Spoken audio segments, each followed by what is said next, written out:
Swayam Prabha. Digital India. Educated India.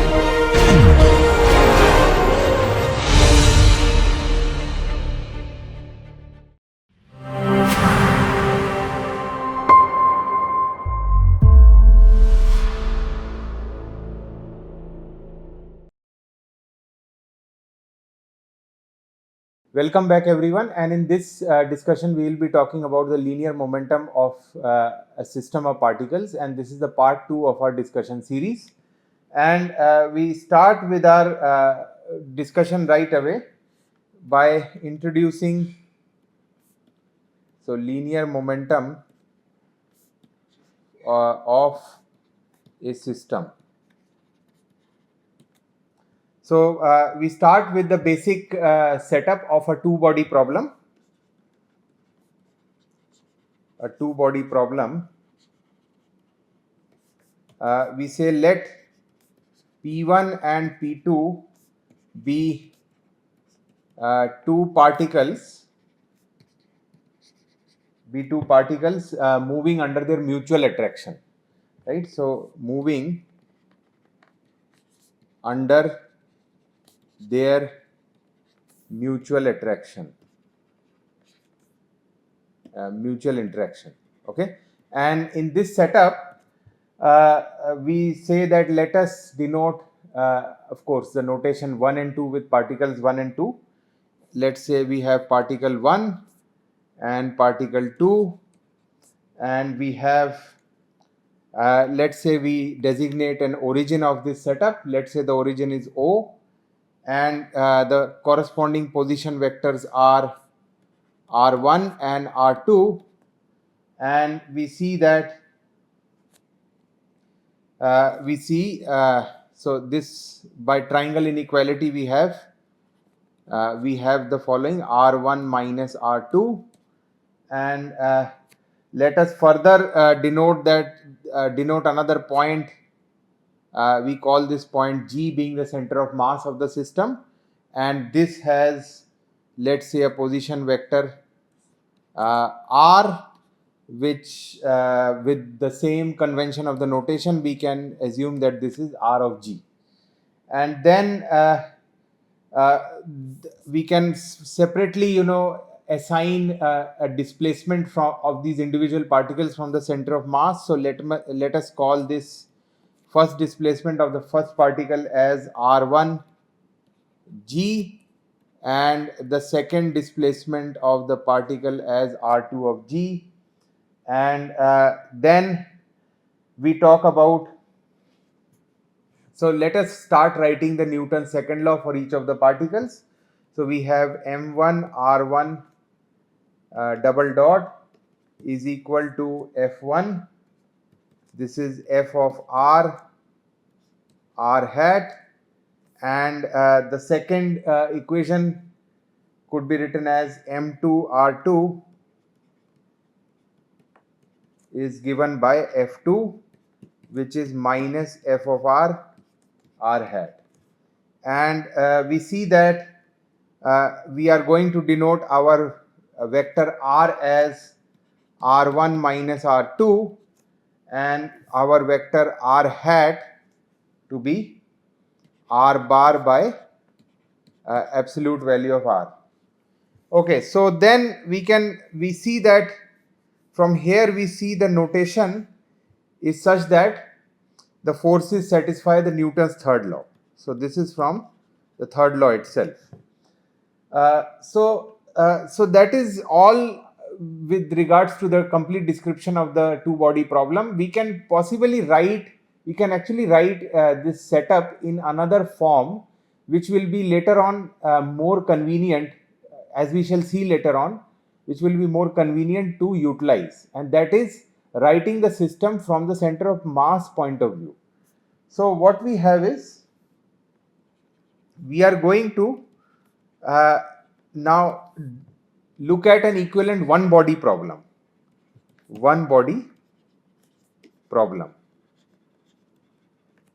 Okay, so what we have is, if since the system is isolated,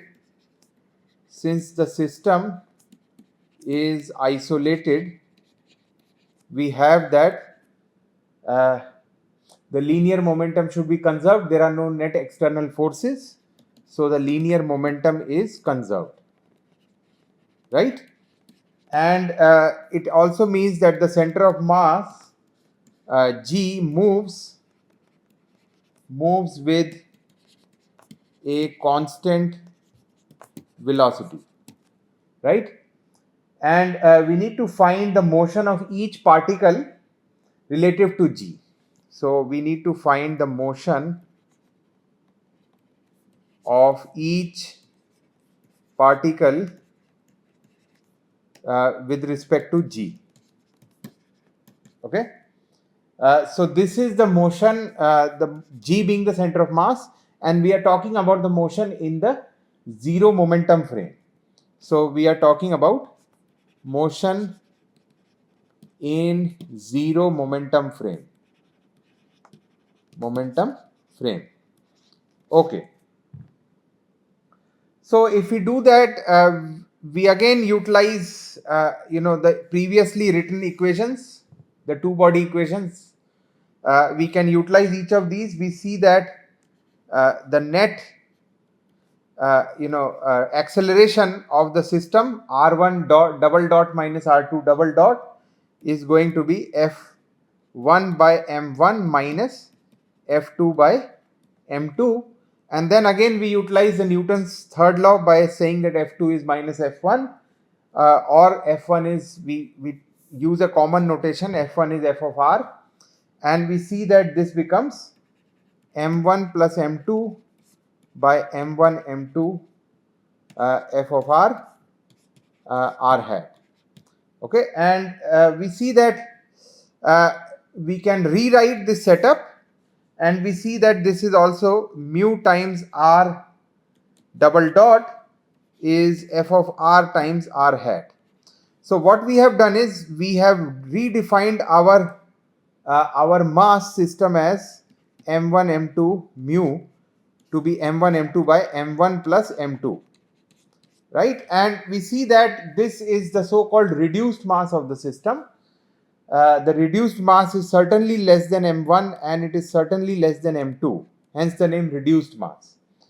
So what we have found out is now a single equation for the equivalent one body problem, and this is the equation of motion which sees the relative motion of the two bodies. So this is for the relative motion of the two bodies. Okay, because we are looking at the relative acceleration r1 double dot minus r2 double dot. So so the idea is from for the next few minutes, or for this particular module, we are going to look at how to see the relative motion of multi-body system, right? So let us give some tips. So solving two body problem tips. So two body problem.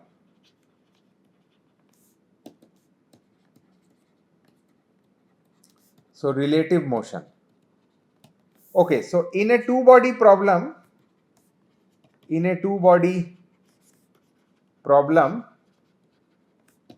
have the motion of P1 relative to P2 is the same as if P2 is fixed, and P1 orbits with a reduced mass mu instead of mi. Okay, so the rule is irrelevant when the force depends. It's irrelevant when the force depends, whether it depends on mass m1 or m2, right? So so let us write this tip as well. So this rule is irrelevant when the force F of r depends on the mass m1, and we avoid now. So m1, when especially when both bodies are moving freely. So to avoid this glitch, we have to look at, we actually replace one constant by another form of the constant, the gravitation constant here in this discussion, with a corresponding value. So to avoid this glitch in the mutual, let's say in the mutual gravitation problem, we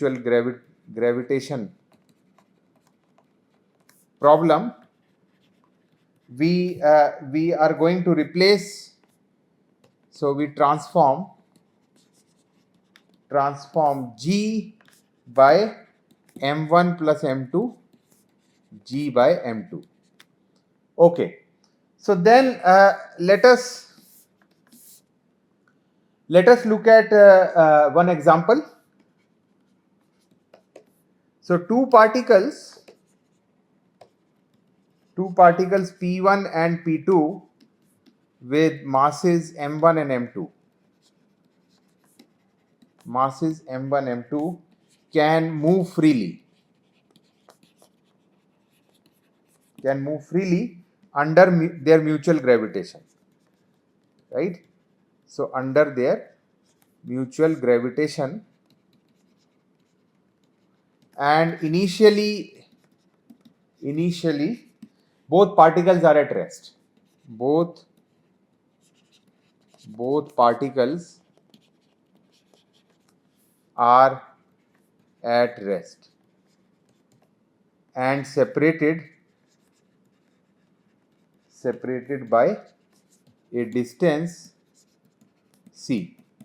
Okay, and we have to find the speed with which P1 must be projected so as to escape from the gravitation of P2. So this is we have discussed this problem many times in the previous module. So this question says, what speed must P1 be projected so as to escape from P2. Okay, so well, we can directly write the condition. If we go back few modules back, we have discussed this problem. Let us write this condition.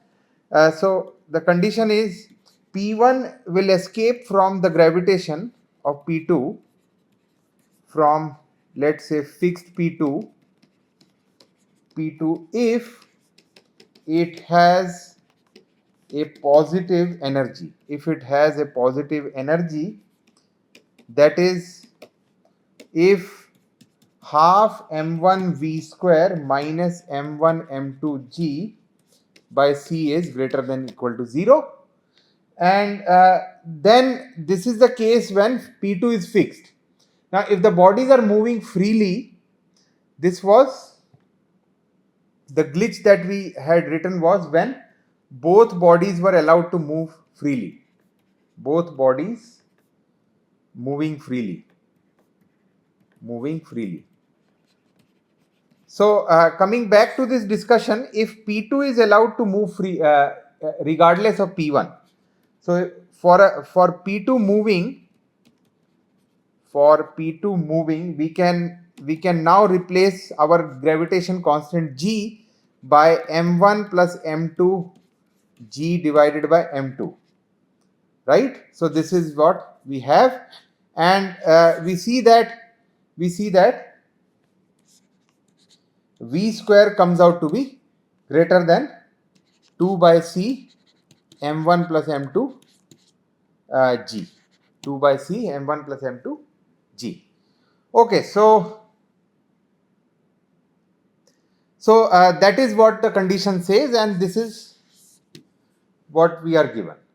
Okay, so then so we can also Look, we have so far looked at a single equation of motion which is describing the relative motion of the two particles. Once the relative motion is found, from that motion we can find the individual motions of both the particles, right? So once the relative motion of particles are found, the motion of each particle in the zero momentum frame can be written as, so R1g is m2 by m1 plus m2 by R, and R2g comes out to be minus m1 divided by m1 plus m2 R. Okay, so what we see is that the orbits of P1 and P2 in the zero momentum frame, in this case, in the Zm frame, are geometrically similar to the orbits in the relative motion, right? So are geometrically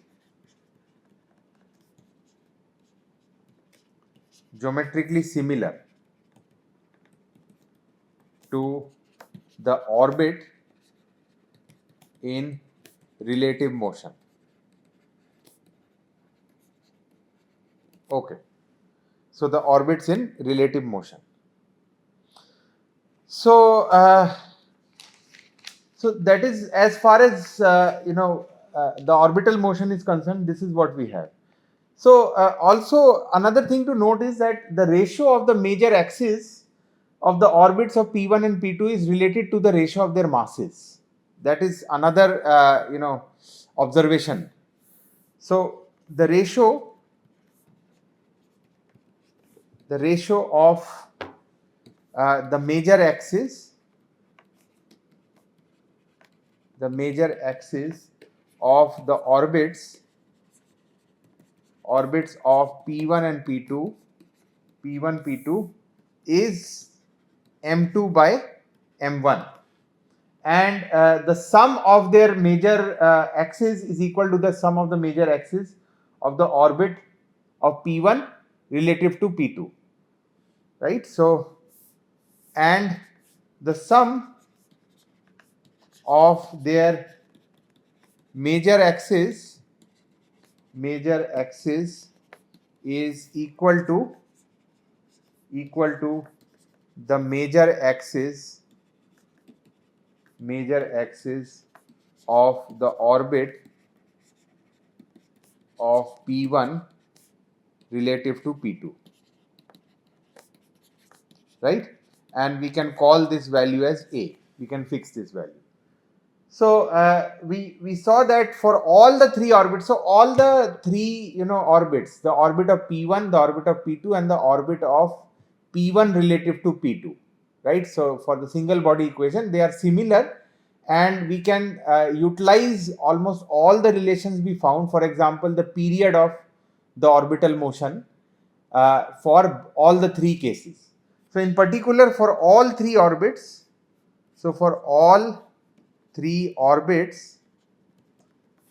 they have the same period.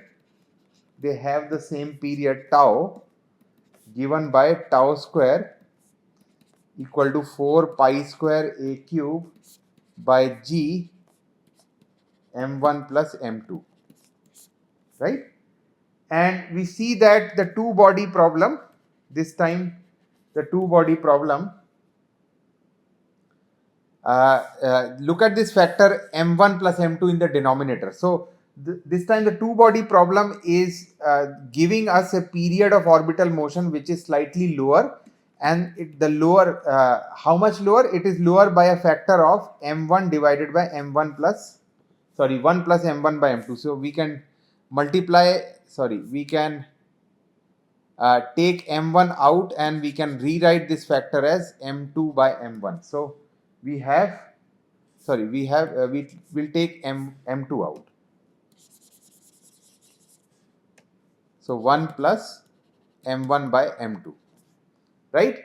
So we see that this time the two body problem, the orbital motion's period is reduced by a factor which is proportional to the ratio of their masses, right? So we see that in this case, fixing P2 has overestimates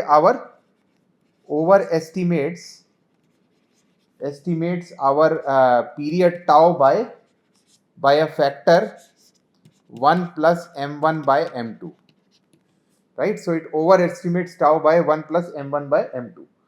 Okay, so we can look at the case of binary stars, for example. Stars which move together and in pairs, right, under their mutual gravitational attraction. So stars occurring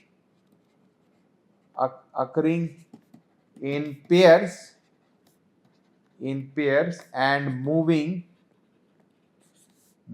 under their mutual gravitation.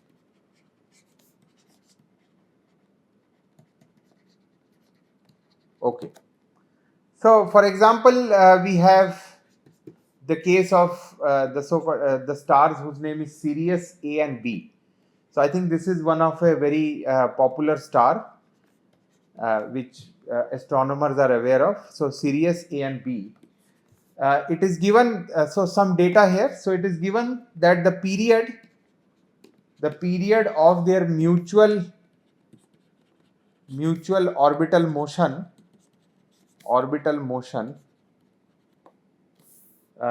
is 50 years. So when we talk about 50 years, we are talking about the astronomical units of 50 Earth years, right? And the value of their major axis, the value of A, the major axis, is given to be 20 astronomical units, right? And we need to find the sum of the masses.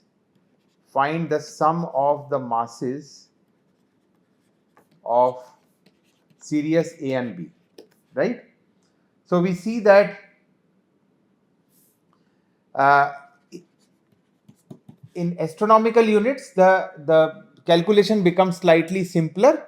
We see that in AU, astronomical units, our G is 4 pi square and A is given by a value of 20, which is astronomical units 20. So we have that the sum of the masses m1 plus m2, we use our period formula from the previous slide.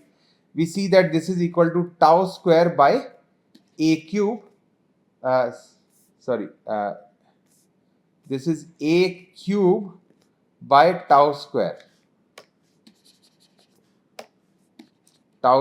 and we see that this is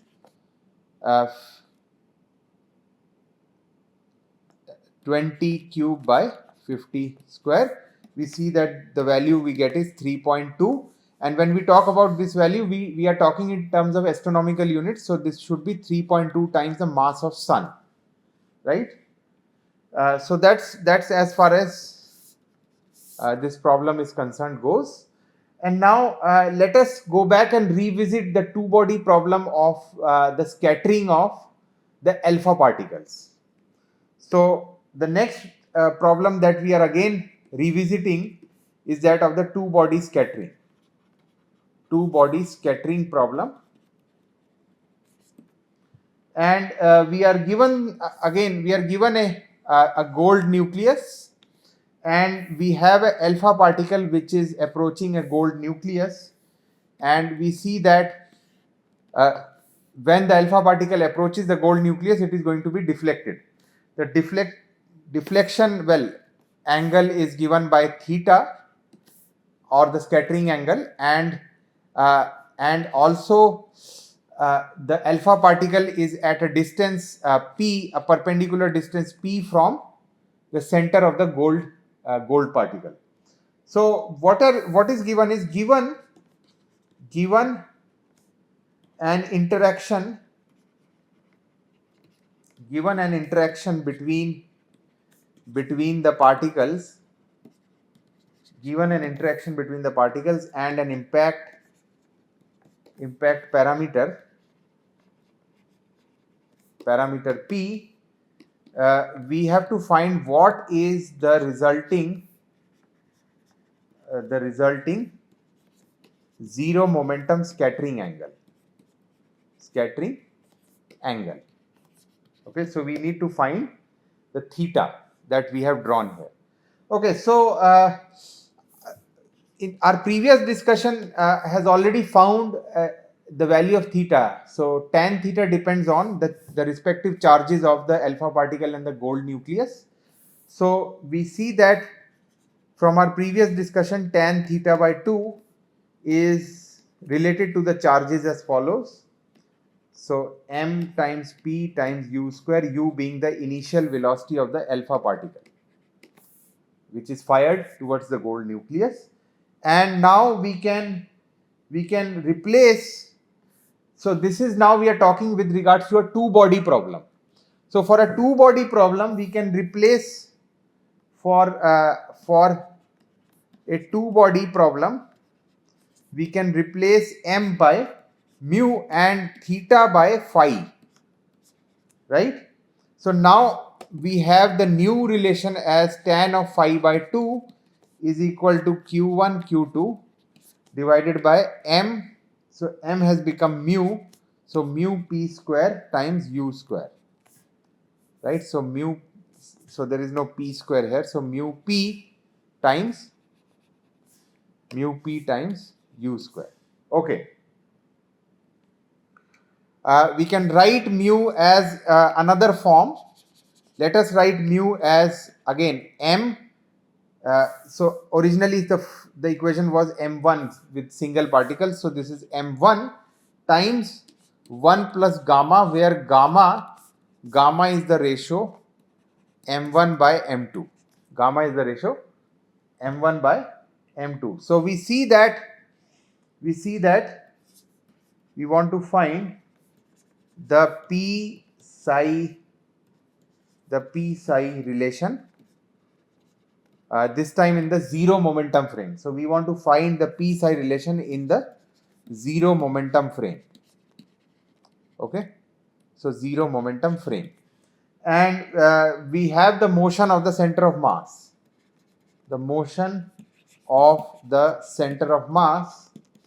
So so what we have is the angle phi. We have to first rewrite the relation between the angle phi and the angle psi in the zero momentum frame, and to do that, we see that our phi is phi in the relative motion. See, right now we have written the formula for a two-body problem in the relative motion right now, right? So now we are looking at the same two-body problem in the zero momentum frame. So phi is in the relative motion. Is going to be identical to the to psi, which is the zero momentum scattering angle, zero momentum frame scattering angle.